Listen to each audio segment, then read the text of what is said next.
want to quickly touch upon weapons here, now that I've finished the armor vid. Because I've had people ask me what weapons they should be using. And right off the bat, I want to say, don't be using claws, great axes, short swords, or javelins. Don't be using those. Nobody uses them. We'll find maybe one person every once in a while who's using them, but for the most part, just don't. Now, for any weapons you are making, you're gonna want to try and find yourself a bladesmith or blade master, whichever. They give bonus damage and armor pen. These are the guys you're gonna want to try and find. The other only gives bonus armor pen and weapon durability. They're good for crafting steel reinforcements, but for weapons, you want to try and have this guy. They'll have this sword symbol. That's preferably what you'll want to have. The same goes for carpenters, bowmaker, instead of whatever these guys are called, because it'll, for the armor damage, for the weapon damage, an armor pen. Now, I want to start with two-handed swords here. Some people think Blade of the Adventure is the best two-handed sword. I would disagree. I think Telesoro is better. You're trading 2 damage for 16 armor pen. A pretty significant bit. But I think, for me, Telesoro is the best. Obsidian Greatsword, well, it's up there somewhere. Main thing, though, between Blade of the Adventure and Telesoro is this one can only be gotten from the world boss chests, and they have a pretty big loot table, so your chances of reliably getting these are slim. Telesoro, you just have to run Black Keep over and over again, grabbing the Heart of the Kin Scourge, and then you can make it. So, yeah. And Sword of Crom, yeah. If you're just farming, if you're just putting these on thralls, yeah, Sword of Crom is pretty much the best. But again, it has a 1% drop chance in unnamed cities, so it's not that reliable to mass farm unless you're just doing nothing but running unnamed day in, day out. So Telesoro, I feel, is just the best sword to get. Now for two-handed hammers, the Obsidian Hammer has the highest damage, highest armor pen, and they're easy to farm. The other two here, this one drops from bosses in the unnamed city. The reason it's on here, though, is because +5, +5, the Vit and Strength. So, yeah, if you really want to try and make a build, and, you know, have as many points distributed through all the different attributes as much as possible, yeah, you could use this. Crom's Hammer is the same, except it swaps Vitality for Grit. So, but Obsidian Hammer, again, boss drops. Obsidian Hammer is easy to mass farm. Ajah's Bane, Obsidian Mace. Again, it faces the similar problem. From the world boss chest, so trying to get this and reliably farm it, Obsidian Maces, you can mass farm, really easy. Predatory Blade. Now, you wouldn't want this as a one-handed sword. Well, it doesn't. It only does light attacks. Heavy attacks do no damage, and it only has a 1% drop chance from unnamed city. But again, it suffers that. It's not reliable. It's not easy to farm. You can't farm it reliably. Black Ice Broadsword is. Then we have spears. Now, the best spear right now is Zathite Spear. This is when it's made with Circa of the Silk, which is the named priest that increases the weapon damage. There's videos out there for the farmer if you want to know. She only has a 1% chance of spawning, so yeah, you're losing, what is it here? Yeah, 12 damage from making it without her. So you can still make them without her, but as soon as you can, it's ideal to have her for these. And second best, if this wasn't in the game, everybody would be using Lumerian Trident. This is the exact same. But one more pen.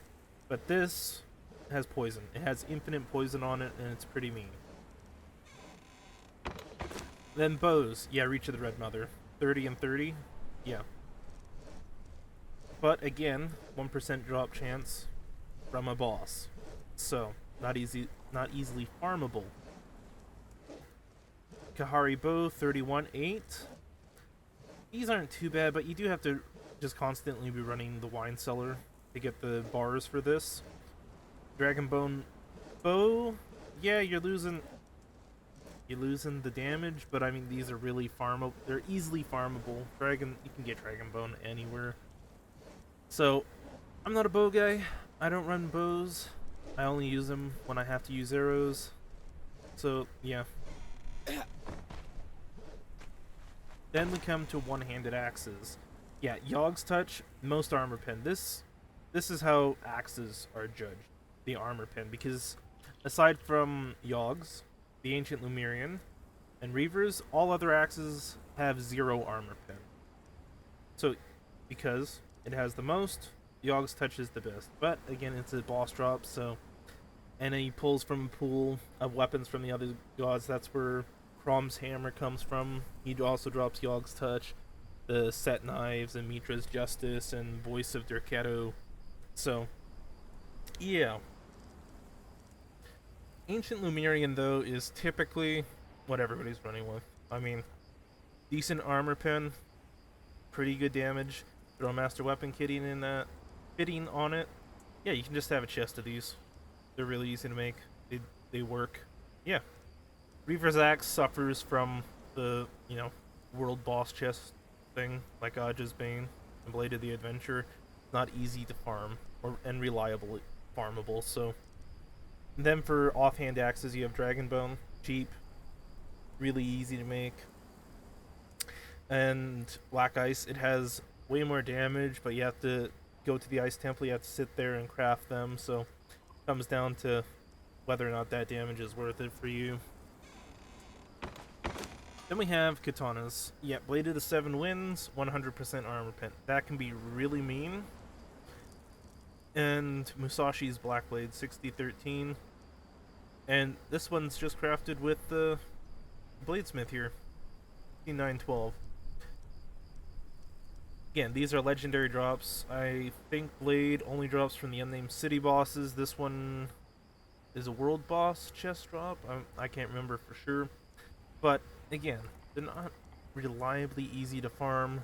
So trying to get these, spending all that time just to lose them, or is just one that you can craft works, and it does really well, holds up.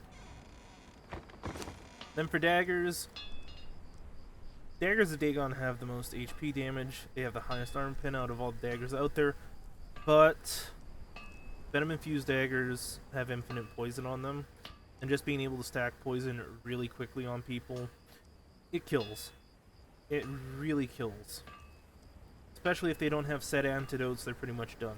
Bleed, even though it's been nerfed to hell, it also gives that. So, that's a nice little bonus for using these. But yeah, pretty much just venom-infused daggers all around right now. The only exception are specialty weapons. Set's Tongue and Mitra's Justice, which drop from the same guy that Yogg's and Crom's Hammer do. Now, new players won't know what plundering means, but these two weapons here means when you connect with a player, it will remove their buffs, and that can be pretty devastating for some builds, depending on how their stats, what their attributes are sitting at. So yeah, I recommend putting Mitra's Justice on your thralls as opposed to the daggers, otherwise your thralls are just going to be backflipping all over the place. And for thralls, for weapons, you're typically going to want to be running two-handed swords or maces. You want maces for when they're combating other thralls to beat down through their armor. For players, they're not hard to avoid because of their jump attacks and animations. You can avoid them with their maces decently.